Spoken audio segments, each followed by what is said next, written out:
Voy a compartir mi pantalla, es mostrarle cómo fue, que yo no me acuerdo si lo vimos. ¿Están viendo?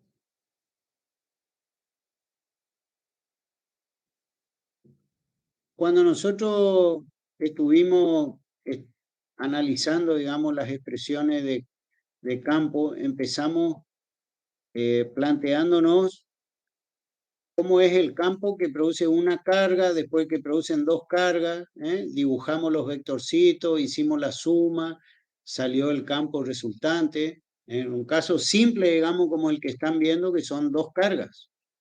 ¿Sí? Posterior a eso, bueno, se pueden ubicar la cantidad de carga que querramos. Nosotros ya hicimos algunos problemitas de varias cargas, digamos, que producen campo en su entorno. Y después empezamos a hacer algunas aplicaciones más complejas, como por ejemplo este anillo con una carga, digamos, distribuida en todo su perímetro.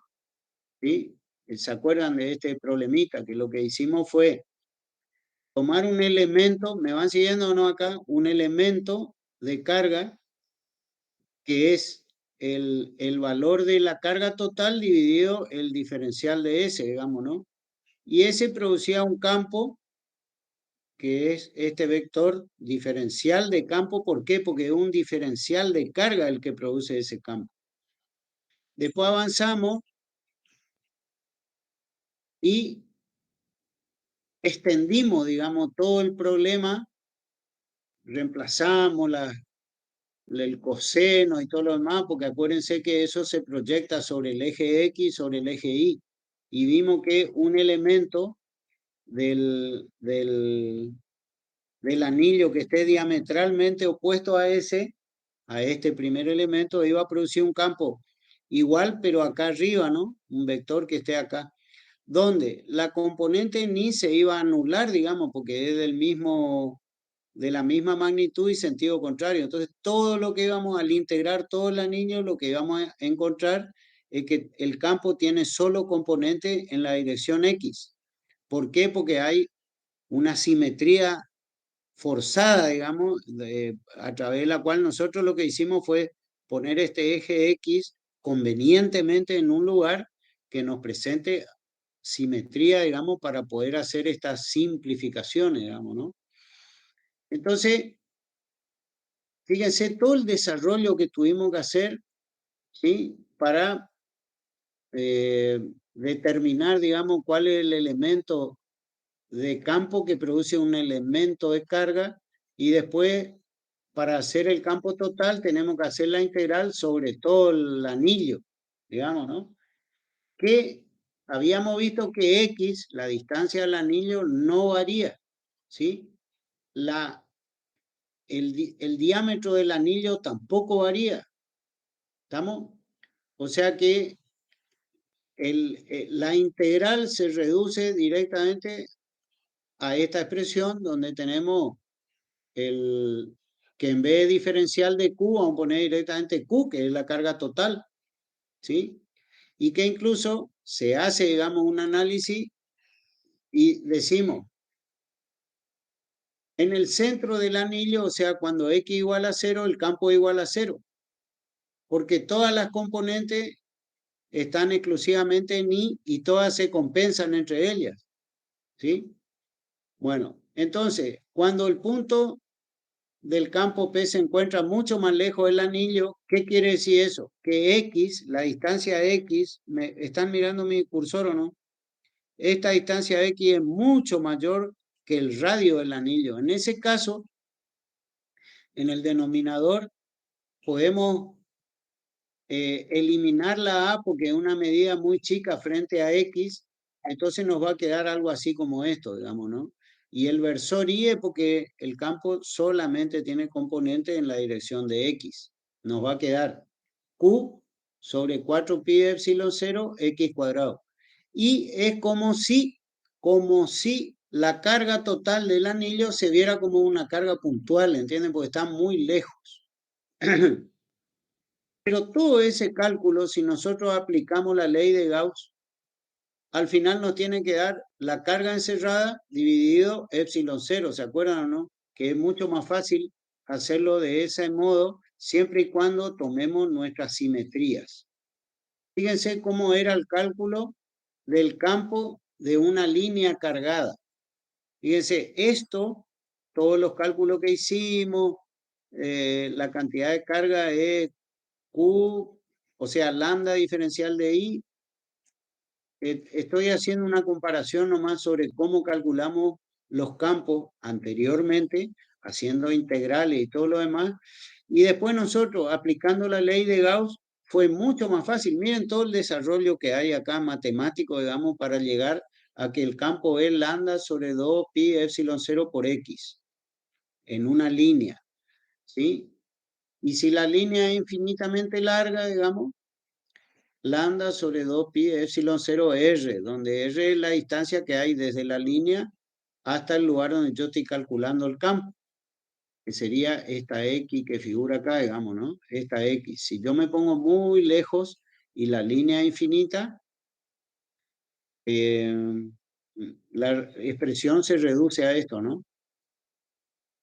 Entonces, vamos a mirar otra, la de un disco con carga uniforme. En el disco vamos a tener ¿qué tipo de distribución? Una distribución superficial. Entonces hay que calcular el diferencial de carga de toda esa superficie, digamos, y vamos a llegar a qué cosa? A que el campo vale sigma sobre 2 epsilon y que ni siquiera depende de la distancia a la cual nosotros midamos el campo.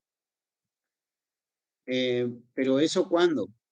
Suponga que se incrementa el radio del disco y se agrega simultáneamente carga, de manera de mantener sigma, pero es muy grande el disco. Entonces, eso nos va a dar de que si el disco es suficientemente grande respecto a la distancia, el campo no depende de la distancia y nosotros calculamos eso, ¿se acuerdan o no?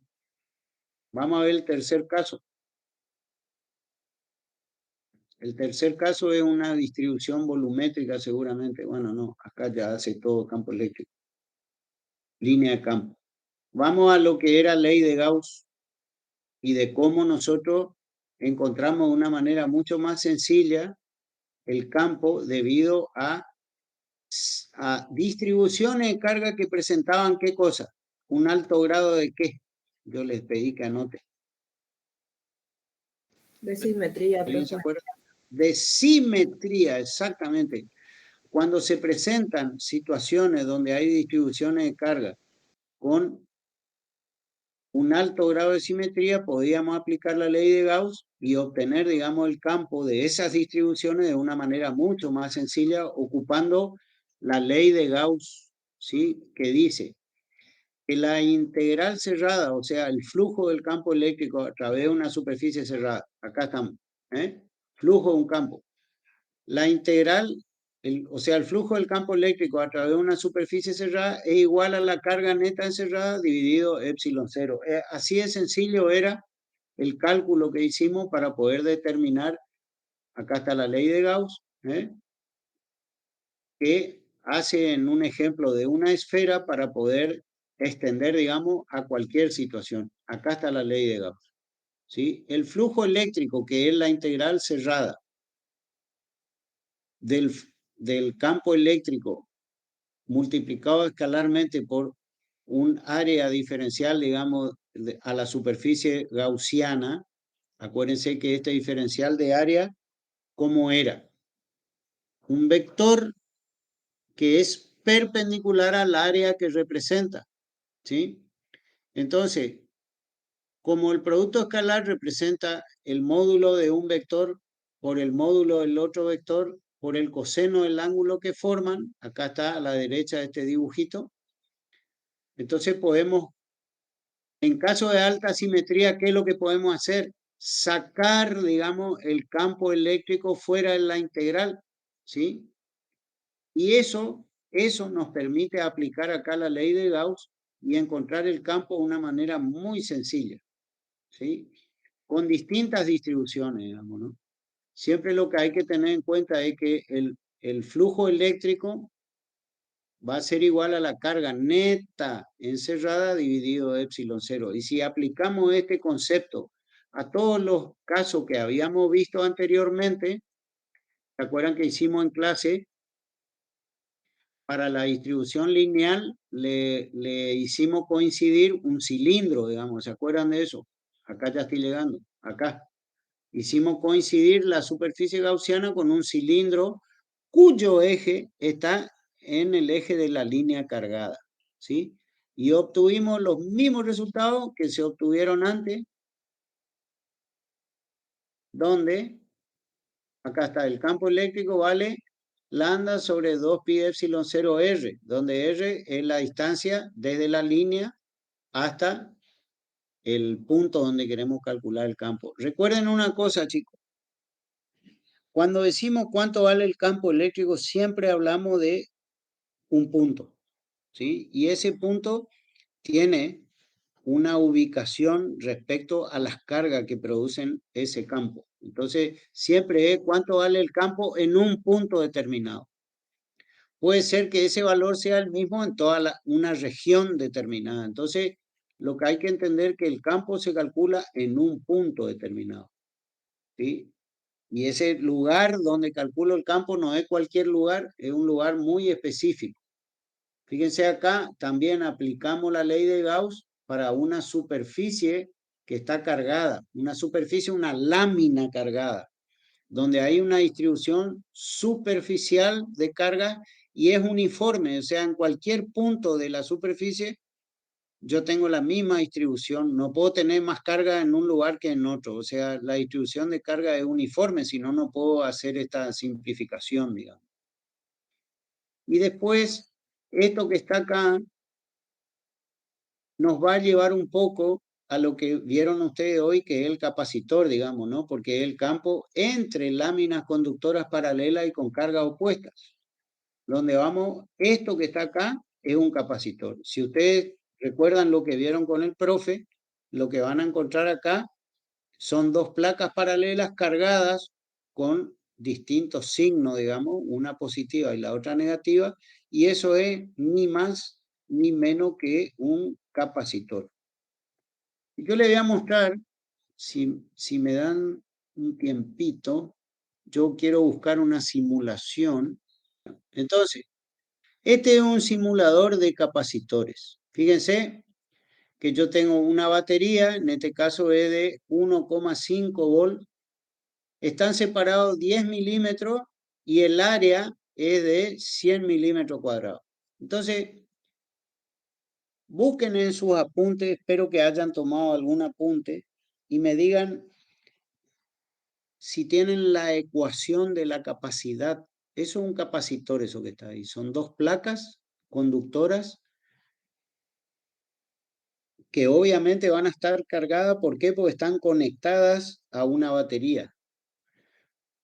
En este caso, una batería de 1,5 volt, que es la pila común que encontramos nosotros en los comercios. ¿Alguien tiene la fórmula ahí de la capacidad?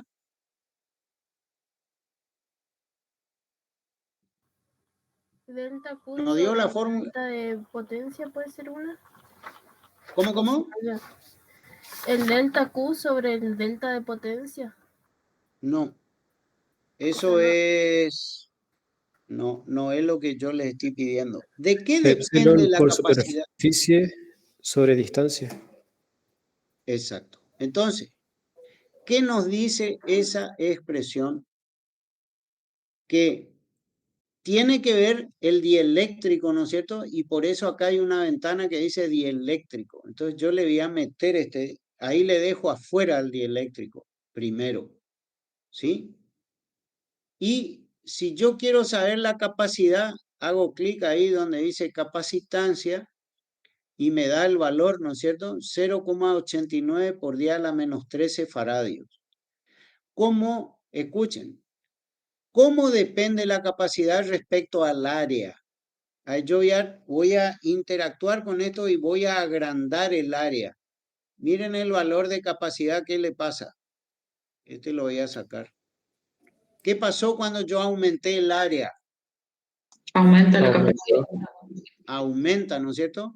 ¿Y qué pasa si acerco una placa a la otra? ¿Qué va a pasar cuando acerco con la capacidad?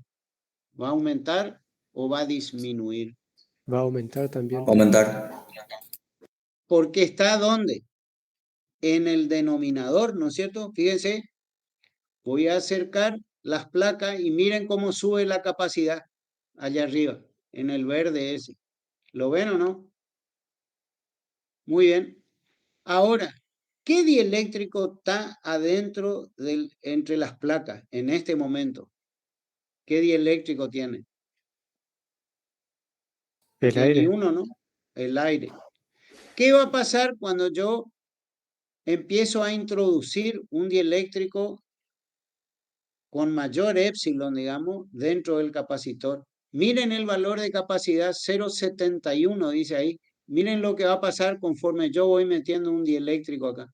Miren cómo aumenta la capacitancia. ¿Sí? ¿Se fue a qué valor? A 0,35 por 10 a la menos 11. Y a sacar otra vez, fíjense cómo va ahí cayendo el valor. ¿Ven? Cuando yo, porque hay un pedazo nomás en aire y un pedazo con este dieléctrico. Ahí saqué todo, el dieléctrico. Incluso, fíjense que el dieléctrico yo le puedo cambiar, ¿qué cosa le puedo cambiar al dieléctrico? Esto que está acá a la derecha, miren, la constante dieléctrica. ¿Sí? Acá hay teflón. ¿Qué pasa cuando meto teflón que tiene 2,1 de épsilon relativa? Miren, ¿cuánto vale la capacitancia? 0,15 por 10 a la menos 11. ¿Qué pasa si pongo un material que tenga mayor épsilon relativo, como el papel, por ejemplo? ¿Va a aumentar o disminuir la capacidad?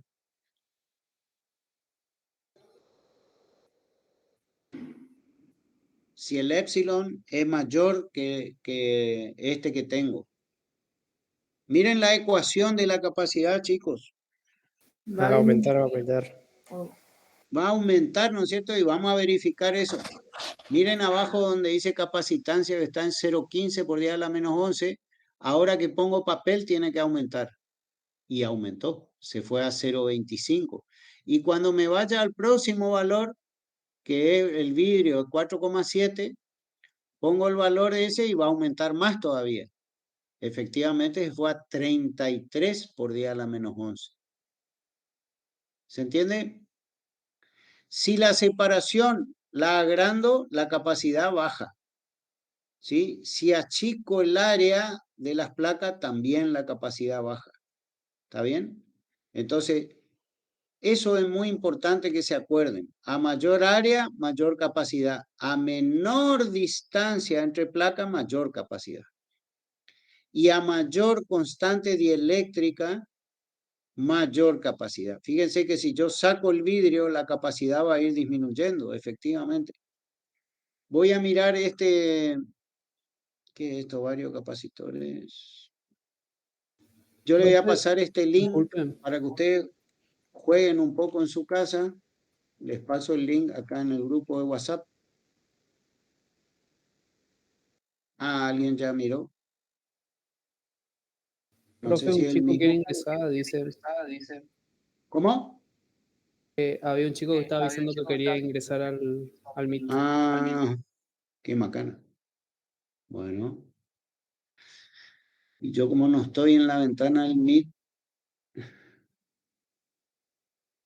Juan Tomás, gracias por avisar. Estábamos encarnizados con una simulación, por eso que no te vi que querías entrar. Bueno, por ejemplo, ¿qué otra cosa? Yo puedo mirar la capacitancia, puedo mirar la carga en la placa, la energía almacenada y puedo hasta poner un voltímetro, ¿sí? Entre este punto, fíjense, pongo entre este punto, no sé si me va a dejar, y este punto, para ver qué tensión cae, digamos, sobre el capacitor. También puedo ver las líneas de campo eléctrico.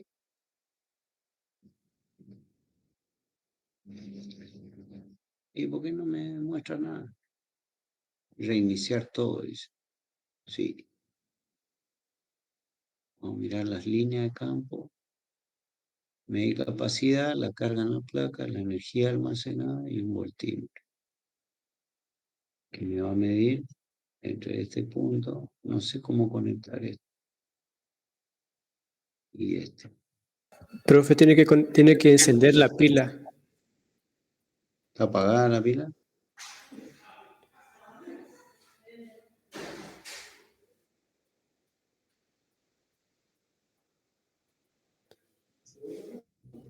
Ahí está conectada. Bueno, tampoco es tan... ¿Cómo podemos saber cómo son las líneas de campo eléctrico dentro de las dos placas? ¿Alguien sabe? Ep, ep. Y yo le voy a mostrar. Esto es muy interesante. Tengo otra. Esperen que voy a buscar. Yo tengo un, un posgrado que estoy haciendo referido precisamente a esto. Le voy a mostrar.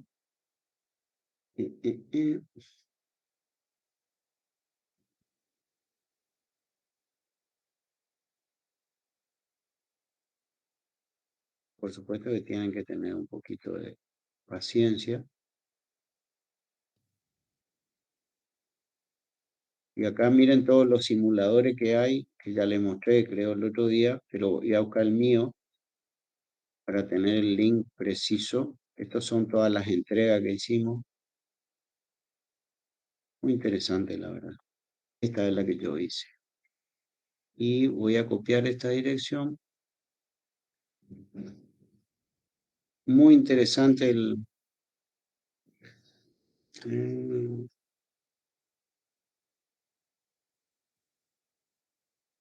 esta simulación es muy interesante para entender el tema de los capacitores. Ir a este. Que es el mismo simulador, pero esta es otra cosa. Bueno, miren. Yo pongo una carga acá. Y ahí ya me muestra las líneas de campo. Pero en un condensador, ¿cómo están las cargas? Están toditas juntas, así una al lado de la otra, las positivas. Y ya enseguida voy a poner las negativas. Y con eso vamos a ver algo parecido a lo que sería un capacitor, digamos, donde tiene una placa con todas cargas positivas y enfrente tiene otra placa de igual medida, digamos, que tiene las cargas negativas. Entonces ahora empiezo a poner las cargas negativas, ¿sí?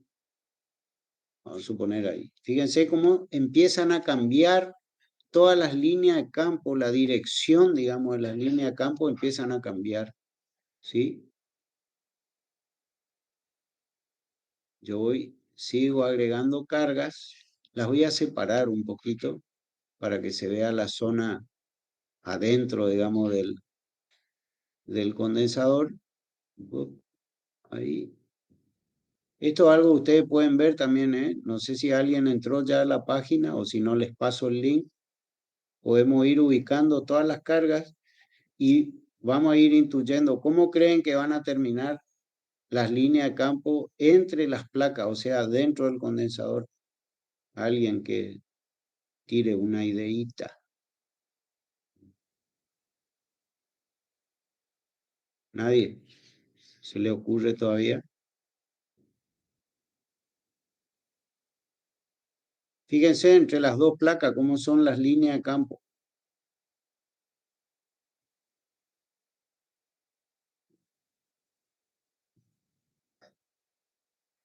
Profe, puede ser como que salen y vuelven a entrar.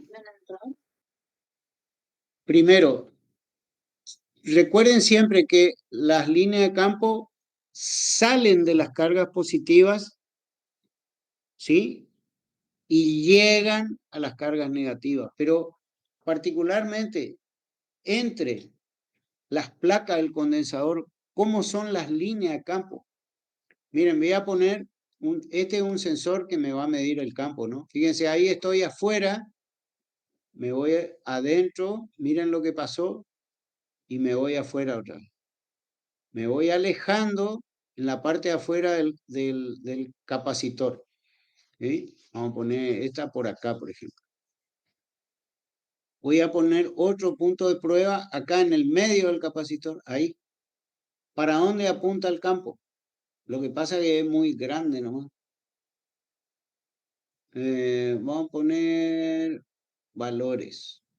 Entonces, fíjense que acá me indica el valor del campo eléctrico, y el ángulo que tiene el vector. ¿Sí? Miren, ¿cómo apunta ese vector? ¿En qué dirección? No se olviden de que hay desprolijidad, digamos, esto no es un condensador. Pero fíjense, el campo tiene un valor grande respecto al campo afuera. Y además la dirección, quiero que miren, en qué dirección, eso es muy importante, chicos. Voy a poner acá, el campo ahí es más grande todavía porque estoy más cerca de la placa esta y el ángulo es casi ¿qué debería ser el ángulo? ¿A nadie se le ocurre? ¿Ustedes leyeron el libro, chicos? No es colineal, profe. ¿Cómo? Colineal. Colineal. Pero bueno, ¿y cuál es la dirección? Miren, Y eso sale es de lo la... mismo. Sale de la positiva y llegan a la negativa. Pero respecto a la placa, ¿cómo es el campo? Perpendicular. También exacto, es perpendicular a las placas, o sea, sale de una carga positiva, llega. Eso básicamente es así dentro del condensador, Fíjense que apenas me voy un poquito afuera, las líneas de campo ya empiezan a curvarse, digamos, ¿no? ¿Sí? Salen de la placa positiva y entran a la placa negativa, pero adentro es perpendicular, ¿sí? Y eso está representado acá en el modelo idealizado, donde los efectos de borde, que son todas estas curvas así, se desprecian. Y se supone directamente que dentro del condensador el campo es perfectamente perpendicular a las placas. Eso es muy importante que recuerden. Saquen esta imagen que tengo, capturen y recuerden, digamos, ¿no? Porque es lo mismo que estoy mostrando en la simulación. ¿Sí? Acá está la simulación. Fíjense cómo es el campo, es perpendicular. ¿Por qué sé que es perpendicular? Porque el ángulo es 0 grados. Independientemente de que quiero medir qué distancia hay entre placas, por ejemplo. Entonces, traigo el metro, pongo acá donde está una placa, una carga, digamos, ahí, y me voy hasta el otro lugar donde están las placas. Güey, miren lo que tiene esto. 1 metro tiene 100 centímetros, digamos, ¿no? Ahí se ve. 101 centímetros, o sea, están separadas las placas 1 metro. Eso es una distancia extremadamente grande para un condensador, no existe eso. Los condensadores tienen una dimensión muy pequeña, menos de 1 milímetro. Están pegadas, digamos, las placas separadas por una lámina nomás aislante. ¿Qué otra cosa puedo mostrarle acá? Vamos a poner un sensor en este lugar a ver para dónde apunta el campo. ¿Ven? Y si ese sensor lo traigo acá, miren cómo va variando la dirección del campo. ¿Ven? Que sigue la dirección de esas flechas. ¿Existe algún lugar donde el campo sea 0 acá? No, ¿no es cierto? Siempre tiene un valor. Claro que si me voy lejos, sí, se hace 0, pero en la cercanía, digamos, no hay ni un punto donde el campo sea 0. Bueno, una experiencia. Acá yo tenía abierto este de las cargas. Mira, hubiera sido más fácil. Bueno, ver cómo seguimos. Volvamos al libro. Ahora tendríamos que ver este segundo problema que tiene que ver un poco. Cambiamos totalmente el ángulo, chicos, ¿eh? Ahora vamos a hablar de qué pasa no en una superficie, sino en un volumen. O sea, eso que ustedes ven ahí es como si fuera una pelota, pero que tiene un hueco adentro. ¿Sí? Y lean bien esto. Hay un conductor sólido, o sea, esto es una masa, todo, una masa de un material conductor que tiene una carga total. Esta masa tiene una carga total de 7 microcoulomb. Pero dentro de la cavidad aislada, esto es una cavidad aislada, un hueco. Acá adentro se le puso una carga puntual de menos 5 microcoulomb, acá adentro en ese puntito. Lo interesante es que sepan ustedes qué pasa acá. Esa carga puntual de 5 microcoulomb, lo que va a hacer es, como es negativa, ¿sí? Menos 5 microcoulomb, va a generar una fuerza de atracción sobre estos 7 microcoulomb que hay distribuido en este material conductor. ¿Cómo le metí yo esos 7 microcoulomb? No sé, puede ser por frotamiento, puede ser por inducción, lo que sea, pero quedó cargado. Ese conductor quedó cargado con 7 microcoulomb. Entonces, estos menos 5 lo que hacen es atraer a las cargas positivas, ¿sí? Pero, ¿cuánta carga positiva se va a acercar acá a esta cavidad interior? La misma que la carga puntual que está adentro, que son 5 microcoulomb, ¿sí? Entonces, si yo tomo esta superficie gaussiana que está marcada con línea de punto acá, ¿la ven? Esa superficie gaussiana. Y dice acá, ¿cuánta carga hay en cada superficie interna y externa del conductor? Si yo tomo esta superficie interna y hago la ley de Gauss, ¿qué me dice? Que el campo eléctrico, cuando yo hago el flujo del campo eléctrico a través de esta superficie punteada, me da igual a la carga neta encerrada. Y acá tenemos que pensar, si yo tenía 5 microcoulomb, ¿sí? Adentro, con valor negativo, y se acercaron 5 microcoulomb positivo, en esta superficie gaussiana marcada con línea de punto en el interior, la carga neta encerrada es 0, ¿sí? Porque habiendo carga, como son de signo opuesto, se cancelan entre ellas. Fíjense que la carga neta encerrada es menos 5 microcoulomb y el 7 no está todo el 7 en la superficie. ¿Qué me dijiste? No escuché. Eso le quería preguntar porque no se cancelaría en ese caso, hay más carga positiva que negativa. Claro, pero la carga negativa de 5 microcoulomb, cuando actúa sobre las cargas distribuidas, solamente va a traer la misma cantidad de carga a la superficie. Ah, entiendo. Entonces ahí dentro queda nulo el campo. Exacto. ¿Por qué? Recuerden esto y marquen con rojo, pónganle lucecita de colores si quieren.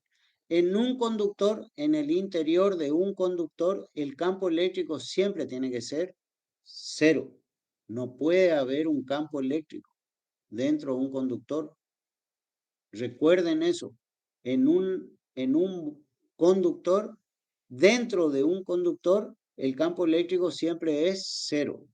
¿Dónde? En electroestática. Acuérdense que las cargas están quietitas, no se mueven. Entonces, en un conductor, dentro de un conductor, el campo eléctrico siempre es 0. Si hubiera un campo, ¿sí? Ese campo está en la superficie exclusivamente. Por eso, la ley de Gauss nos permite hacer todos estos análisis, digamos, ¿no? Y vamos a tratar de buscar en el libro eso. Y acá. Campo eléctrico, déjenme que busquemos en el interior de un conductor. Ese que vimos ahí no era un conductor. ¿Ve? Miren acá, carga en conductores. Entonces vamos a ver esto. En un conductor sólido con carga Q sub C. Y lean esto que dice acá. El campo es igual a 0 dentro del conductor. Acá está el caso de la cavidad, y en el caso de que hubiera una carga en el interior de la cavidad, acá le estoy resolviendo ese problema, digamos, ¿no? La carga que hay dentro del... Fíjense, vamos a leer todo esto. Para que el campo sea igual a 0 en todos los puntos de la superficie gaussiana, la superficie de la cavidad tiene que tener una carga total opuesta a lo que tiene adentro. En este caso es al revés de lo que plantea el problema. Acá hay una carga positiva en el interior de la cavidad que va a traer una cantidad igual en magnitud y opuesta en signo a la superficie interna del conductor. ¿Para qué? Para que el campo sea igual a 0. O sea, así va a reaccionar, digamos, este conductor cargado, va a traer hacia la superficie una carga igual a lo que tiene dentro de la cavidad. ¿Para qué? Para que el campo sea 0. No puede haber un campo dentro de un conductor. Y bueno, y acá está el problemita. ¿Ven? Entonces, si pongo una carga de 5 nanocoulombios dentro de la cavidad, esa carga induce, digamos, en la pared interna del conductor una carga igual y de sentido opuesto, o sea, más 5 nanocoulombios sobre la pared de la cavidad interna. Cuando yo hago esta superficie gaussiana, hago el cálculo del campo, me tiene que dar 0, por eso es menos 5, se neutraliza con este 5. Y como yo tengo una carga neta de 7 nanocoulombios y 5 ya sé que están acá en la superficie interna, me queda una carga sobre la superficie exterior, porque si hay carga en el conductor, o están en la superficie interna o están en la superficie externa. Dentro del conductor, y anoten grande este título, dentro del conductor no existen cargas libres, digamos, ¿no? O sea, libre no. Estas cargas, si existen, están en la periferia, eso es lo que quiero decir. No puede haber carga, digamos, sino en la superficie del conductor. Porque del momento que haya carga va a haber campos. Y dentro de un conductor no hay campos. Por eso las cargas libres están en la superficie del conductor. Y acá hay una prueba experimental, ¿sí? Que después péguenle la leída.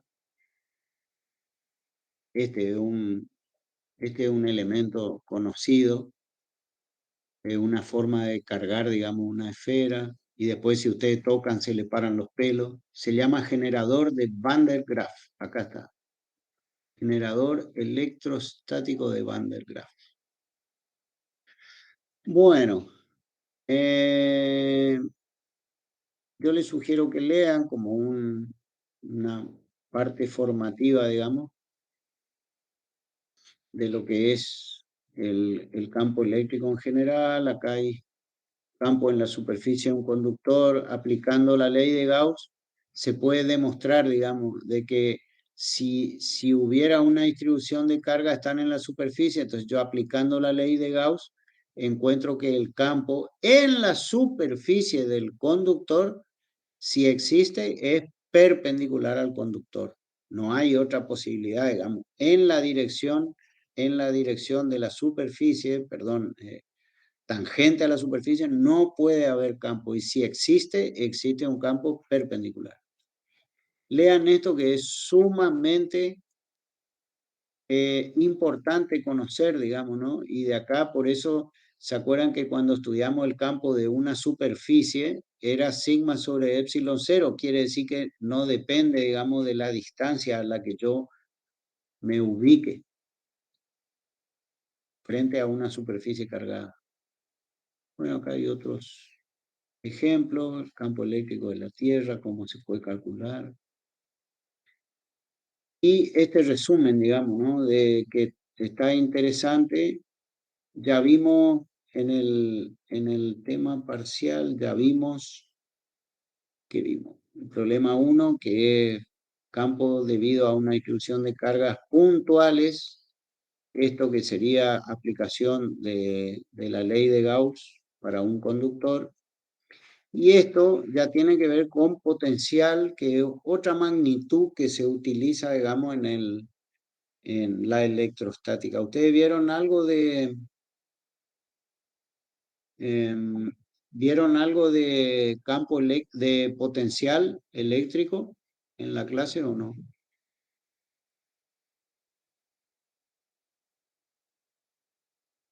Hola, potencial eléctrico.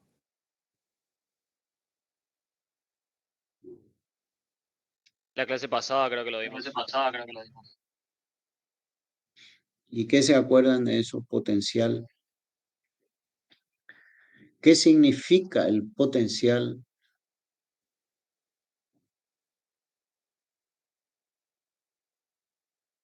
Acá vamos a poner un medidor de potencial. ¿Ven que dice ahí equipotencial? Miren, mientras yo me voy moviendo alrededor de este condensador, hay un voltaje, digamos, ¿no? Un potencial que se mide en voltios, que cambia de signo. Es positivo en alguna zona, es negativo. Me voy a venir acá al medio, ¿qué va pasando? Miren, va disminuyendo hasta que en un momento cambia de negativo a positivo. ¿Eh? Ahí estoy. ¿Dónde estoy acá? ¿En el medio de quién estoy ahí? En el medio de las placas. Entonces el potencial es 0.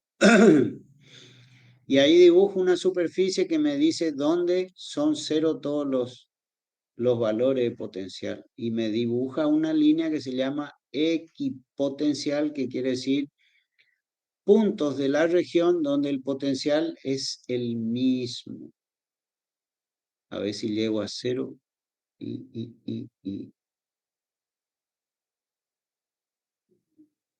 Estoy muy cerca de 0. Y me corro un poquito a la derecha, trazo la línea equipotencial, me corro un poquito para acá, trazo la línea equipotencial, vengo más acá, estoy trazando línea donde el potencial es el mismo. ¿Sí?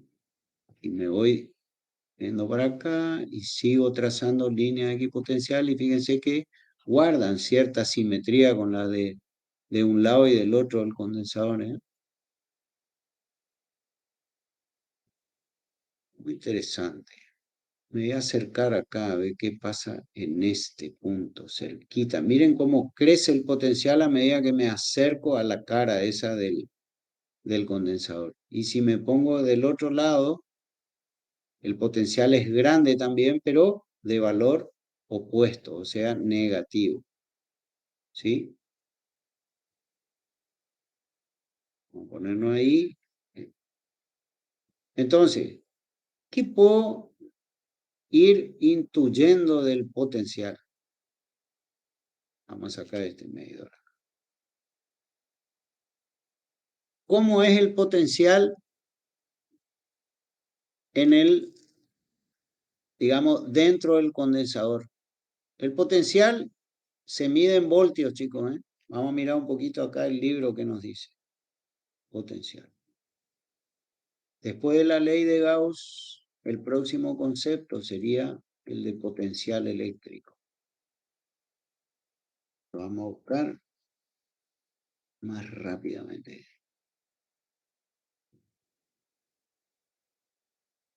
Potencial eléctrico. ¿Eh?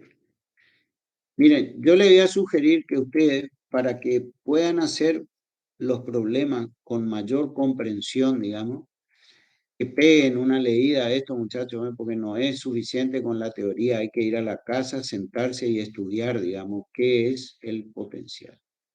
Y acá encontramos la definición matemática, digamos, otra vez, cuando yo les recuerdo, le digo, ¿por qué tienen que estudiar integral y todo eso? Porque las magnitudes físicas que nosotros vamos a estudiar referidas a la electricidad y a otros fenómenos, digamos, de la física, se expresan a través de ecuaciones íntegro-diferenciales, se llaman, o sea, que involucran a integrales y diferenciales.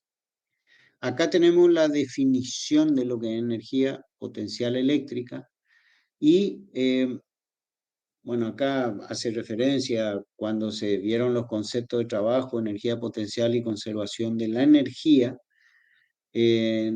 no sé, obviamente que en partes anteriores al libro o al otros libros de física. En esta sección dice, se verá que estos conceptos son útiles para comprender y analizar las interacciones eléctricas.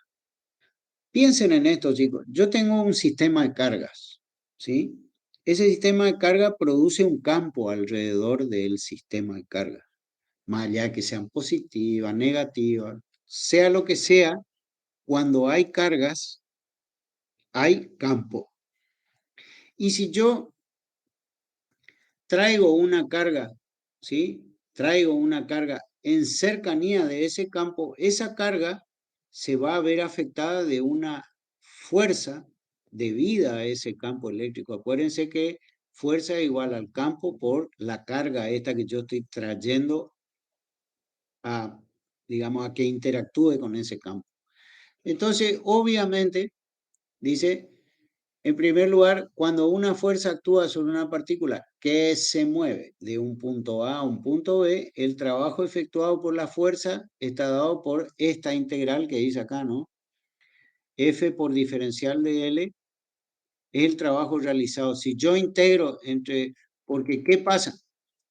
Esa fuerza no tiene una única dirección, ¿se entiende o no? La fuerza, así como yo les muestro, ¿cómo va a ser si yo traigo una carga de prueba acá, por ejemplo, y la pongo ahí? ¿Sí? El campo que producen este sistema de carga va a actuar sobre esta carga, ¿sí? Fíjense cómo se altera el campo cuando yo acerco una carga o muevo una carga, digamos, ¿no? Esa alteración del campo, lo mismo le va a pasar a la fuerza que interactúe sobre esa carga. A medida que yo me voy moviendo en el espacio, la fuerza que va a recibir esta carga debido a todo este grupo de cargas acá, va a ir cambiando de dirección. Entonces, si yo quiero conocer cuál es la fuerza que tengo que hacer para mover esta carga desde este punto a este punto, tengo que entender por lo menos de que a lo largo de esa trayectoria la fuerza va cambiando su dirección, digamos, ¿no? O sea, este producto de F por coseno de phi diferencial de L va a ir cambiando y por eso tengo que hacer una integral. Y ahora surge otra cosa muy interesante que ustedes habrán visto en la teoría, supongo, que como las fuerzas son, esta fuerza es conservativa, y eso hace referencia al término de trabajo realizado, siempre se puede expresar en términos de una energía potencial. Cuando una fuerza es conservativa, ¿sí? Esa fuerza se puede expresar en términos de una energía potencial. Eso es una ley elemental de la física. El tema es ver si la fuerza del potencial del campo eléctrico es una fuerza conservativa. Habrá que analizar eso, pero lo es. Entonces, cuando es así, el trabajo se puede calcular exclusivamente teniendo en cuenta la posición final y la posición inicial, ¿sí? Desde dónde a dónde va, como para poder calcular el trabajo. Y acá a la derecha, ¿sí? Lo que van a encontrar es una explicación de que no depende de la trayectoria. En el caso de una pelota de béisbol, dice acá que está en movimiento en un campo gravitacional uniforme. ¿Cuál es el campo gravitacional uniforme? El que ejerce la Tierra sobre la pelota que anda viajando por ahí. Entonces, aguárdenme un segundito. Continuando. En realidad, una de las cosas que... no estoy compartiendo nada.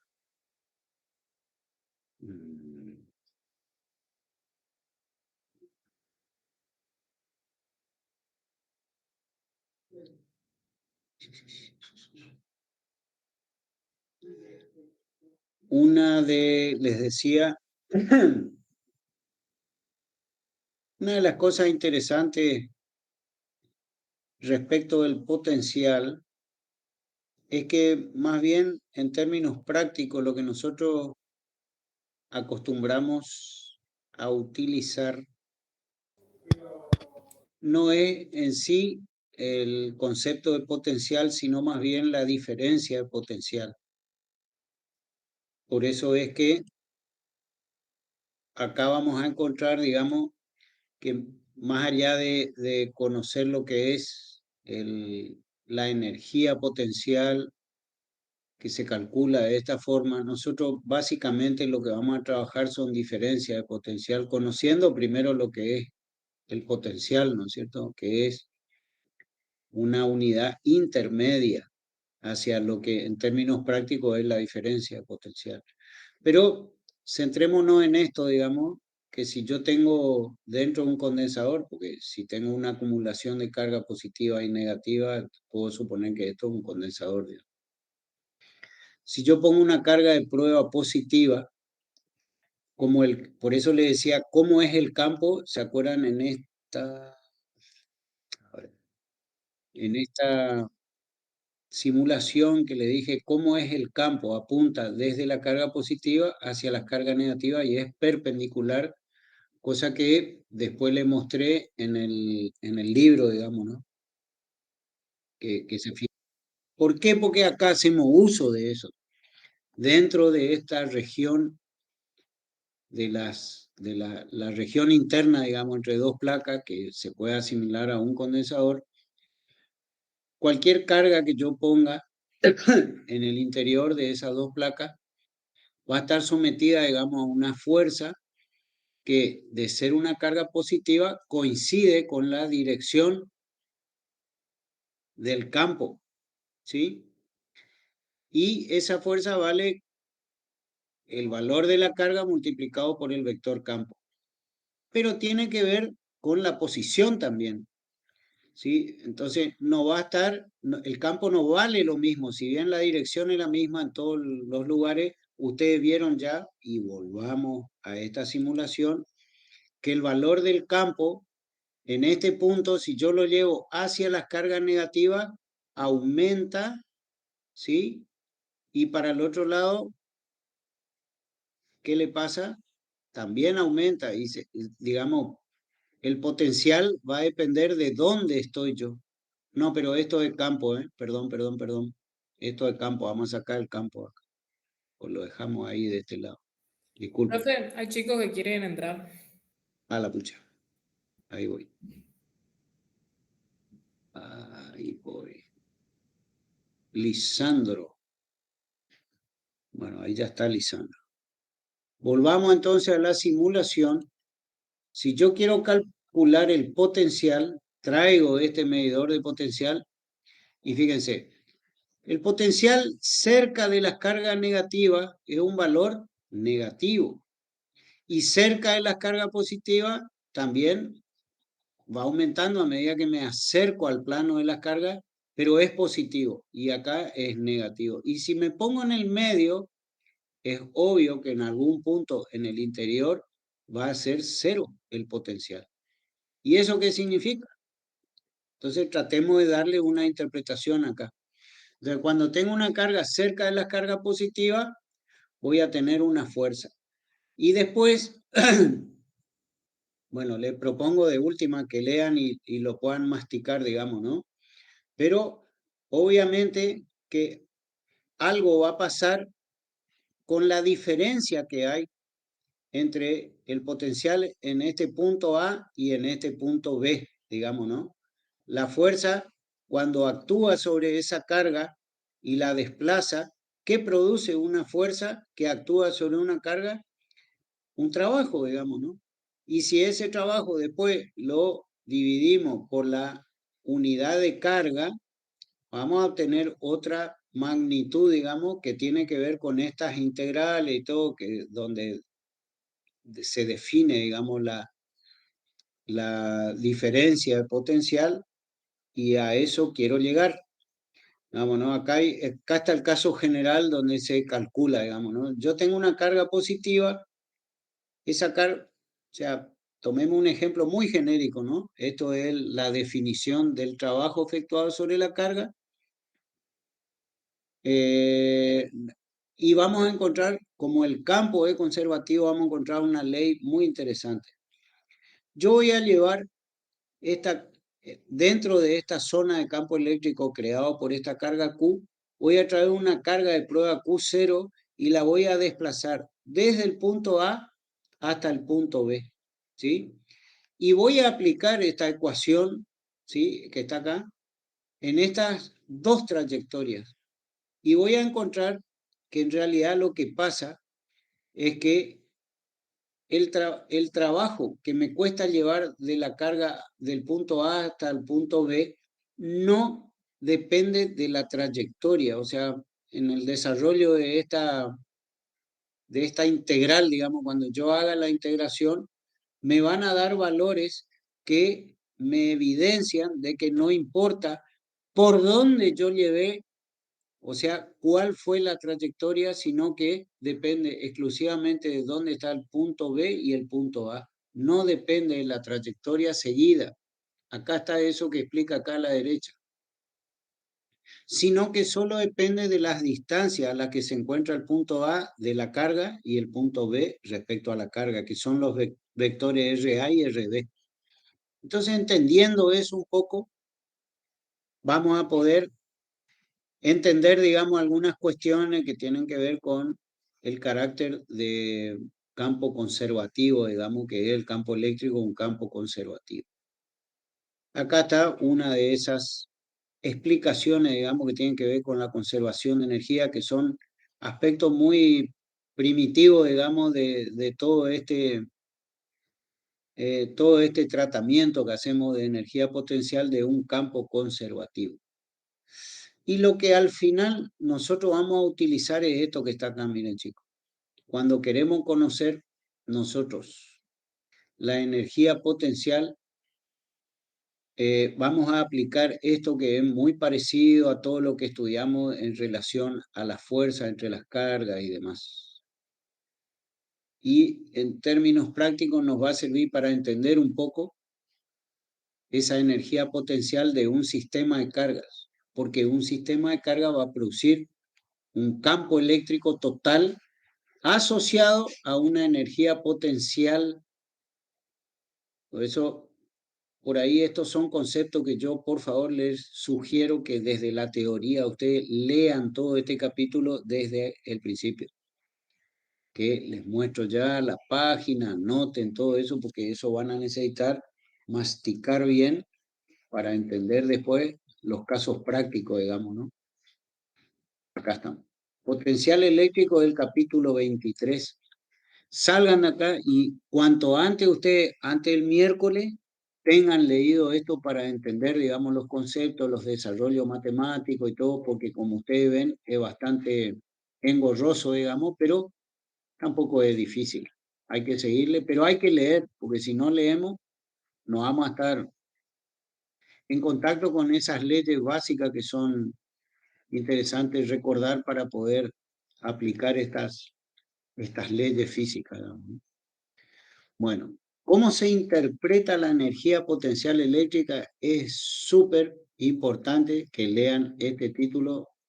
¿Dónde está? Página, anoten por ahí, entender bien, página 786, la interpretación de la energía potencial. Y después lo que vamos a hacer es, como les dije, a partir de un sistema de carga puntual, vamos a ver todo lo que pasa, digamos, alrededor de eso y vamos a calcular la energía potencial de ese sistema de carga en su entorno. Cuando decimos en su entorno, decimos en un lugar cercano, digamos, a la interacción de esas cargas. Y esto es lo que finalmente vamos a entender después. Todo ese desarrollo de energía potencial, vamos a entender lo que es el potencial eléctrico, que es la energía potencial por unidad de carga. Se define el potencial en cualquier punto en el campo eléctrico como la energía potencial por unidad de carga asociada con una carga de prueba Q0. ¿Sí? Y después, como les dije, vamos a encontrar que lo que verdaderamente nos interesa es esto que está acá, que es la diferencia de potencial.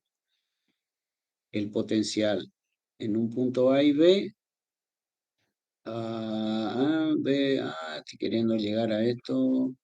La diferencia se llama potencial de A con respecto a B. Esa diferencia de potencial, en ocasiones esa diferencia se abrevia como B sub AB. La diferencia del potencial entre A y B. No es raro que se llame diferencia de potencial entre A y B, pero esto es una ambigüedad a menos que ¿dónde está? A menos que se especifique cuál es el punto de referencia. ¿Se acuerdan que todas nuestras pilas y todas las baterías las referíamos a masa? ¿Sí? A ver, en los circuitos que hicimos siempre poníamos un punto de la batería como el 0 volt, digamos, ¿no? La masa. Entonces, este punto A respecto a este punto B tiene una diferencia de potencial de 1,5 volt en una pila, digamos, pero ¿qué es? Es que el potencial A es positivo respecto al potencial del punto B, y este punto B lo ponemos a masa para todos los otros componentes, digamos, ¿no? Si yo quisiera calcular el potencial eléctrico en un punto, acuérdense que el potencial se calcula en un punto, ¿sí? Yo tendría que ver cuál es la carga que genera el campo eléctrico asociado a esta energía potencial, digamos, o sea, hago Q dividido 4pi epsilon 0 y mido la distancia que hay desde el punto donde yo quiero calcular el potencial hasta la carga Q. O sea, repetimos otra vez todas las similitudes con fuerza y campo que ya habíamos visto.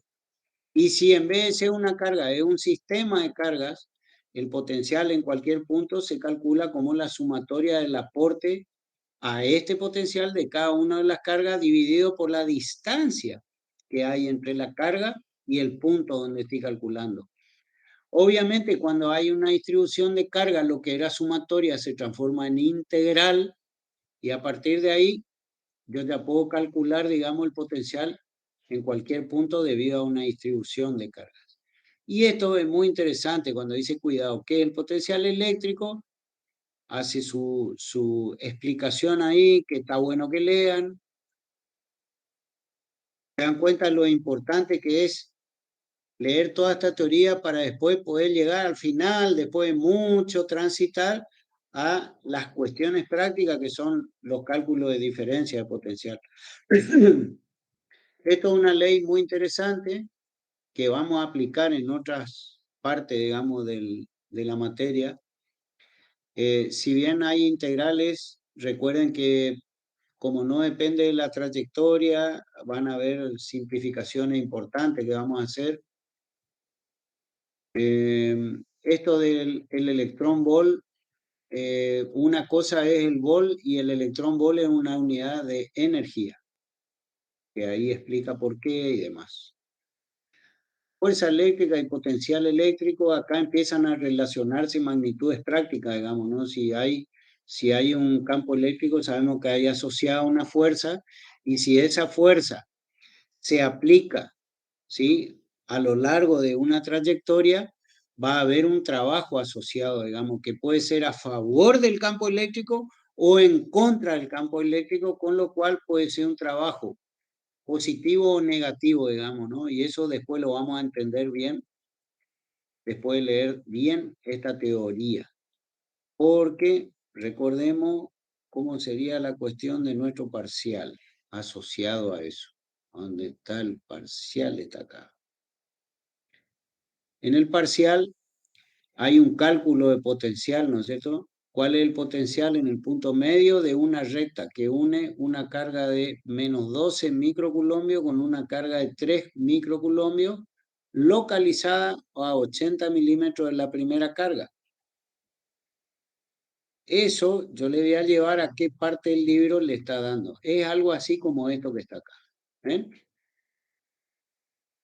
Tengo una carga y otra carga, y dice a 80 centímetros, o sea, me está ubicando y hay que calcular. No en el punto C, porque lo que está pidiendo el parcial es, ¿dónde es? Fíjense, en el punto medio de una recta que une una carga de 12 microcoulombios con una de 3. O sea, le hago un dibujito para que ustedes entiendan. Vamos a venir acá, voy a poner una carga acá y otra carga en la misma línea. Y para poder ubicarla vamos a mirar la cuadrícula. Es decir, yo voy a poner una carga de un determinado valor que no lo puedo hacer con esto porque solamente tiene cargas puntuales de un nanocoulombo. ¿Lo ven? Entonces, la separación dice que es de 80 milímetros. No, una carga con una carga localizada a 80 milímetros de la primera carga.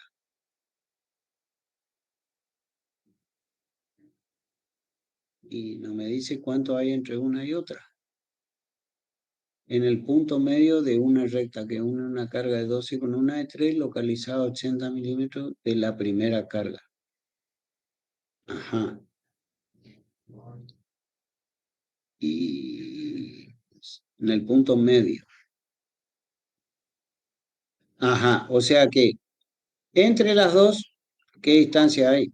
Hay 80 milímetros. Entonces yo tendría que traer el metro, digamos. Esto no lo van a hacer en este programa, pero digo, estoy haciendo un dibujo, en vez de milímetros, esto va a ser centímetros. Entonces yo voy a poner una carga a 80 centímetros en vez de milímetros para que ustedes entiendan nomás el dibujo. ¿Ven? Ahí más o menos estoy. Entonces traigo esta carga, una es positiva y la otra es negativa, ¿verdad? Así es, ¿o no? Una es menos 12 microcoulomb y la otra es más 3 microcoulomb.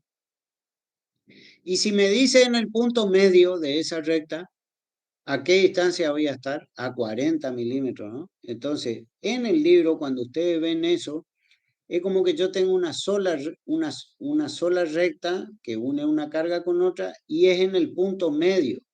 Entonces, en esta fórmula que está acá, potencial, acuérdense que lo que pide el problema que es, ¿cuál es el potencial en el punto medio de una recta? ¿Qué fórmula voy a ocupar?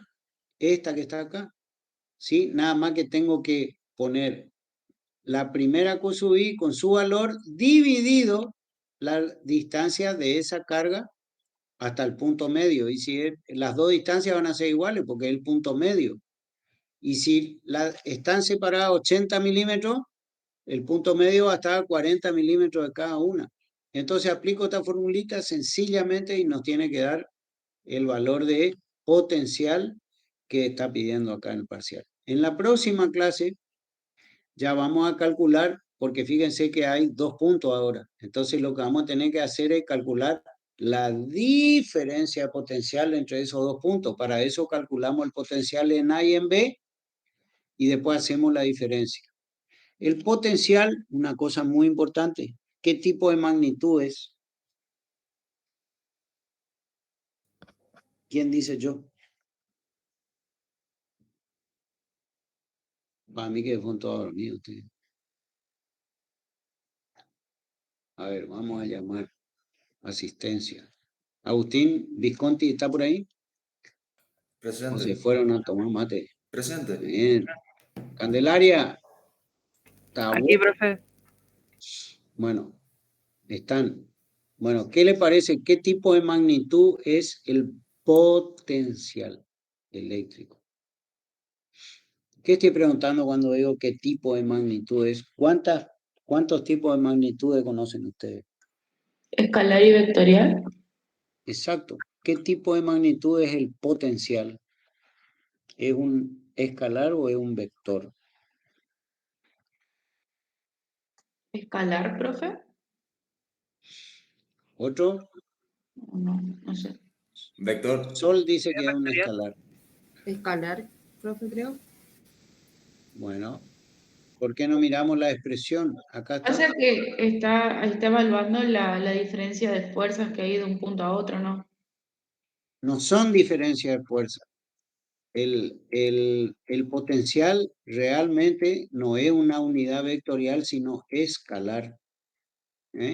Acuérdense eso.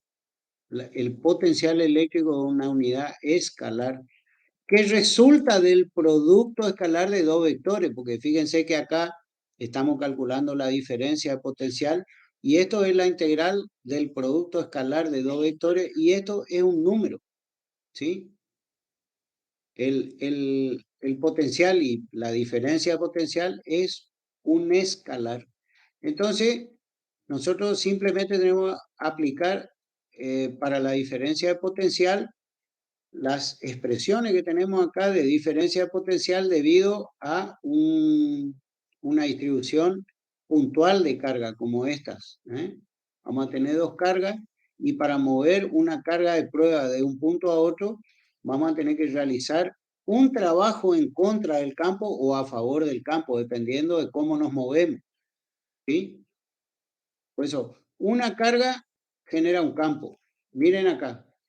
Acá tenemos algo parecido, digamos, pero a lo que era el problema, ¿no? Nada más que acá está haciendo otra cosa, de un análisis de movimiento, digamos, pero recuerden que el potencial es un escalar y obviamente la diferencia de potencial también es un escalar.